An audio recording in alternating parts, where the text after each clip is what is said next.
Central, Egmore, Rajaji சாலை, Parimunai, mount road, நந்தனம், Saidapet, D நகர், கிண்டி உள்ளிட்ட பகுதிகளில் மழை பெய்து வருகிறது. இதுபற்றி விவரங்களை தருவதற்காக செய்தியாளர் யாழினி இணைகிறார்.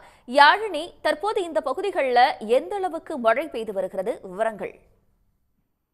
தமிழகத்துல கடந்த சில வாரங்களாவே கோடை வெயில் என்பது அதிக அளவில் இருந்து வந்தது. வெயிலின் தாக்கம் காரணமாக பொதுமக்கள் வெளியில் செல்லாமல் வீட்டுக்குள்ளேயே முடங்கியிருந்த சூழ்நிலையும் நாம் பார்த்திருந்தோம். இந்த நிலையில்தான் தமிழகத்தில் கடந்த சில நாட்களாகவே மழை பெய்து வந்து வெப்பம் தணிந்து குளிர்ச்சியான சூழல் என்பது நிலவி வருகிறது. இதனால் பொதுமக்கள் மகிழ்ச்சி அடைந்து வருகிறார்கள். குறிப்பாக கன்னியாகுமரி, நெல்லை, தூத்துக்குடி, தென்காசி, தேனி ஆகிய மாவட்டங்களில் இன்று 20 சென்டிமீட்டர் வரை மிக கனமழை பெய்யும் என சென்னை வானிலை ஆய்வு மையம் தெரிவித்திருந்தது. சென்னையில் காலை முதலே வானம் மேகமூட்டத்துடன் காணப்பட்டு வந்த நிலையில் தற்போது சென்னையின் பல்வேறு இடங்களில் மிதமான மழை என்பது பெய்து வருகிறது.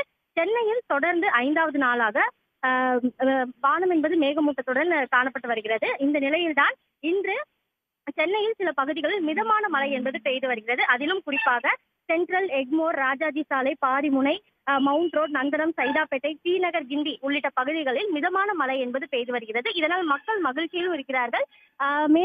தற்போது இந்த மழை என்பது மிகவும் மிதமான மழையாகத்தான் இருக்கிறது. தங்களுடைய விவரங்களுக்கு நன்றி யாழினி. உடனுக்குடன் செய்திகளை தெரிந்து கொள்ள சன் நியூஸ் பெல் ஐகானை கிளிக் பண்ணுங்க.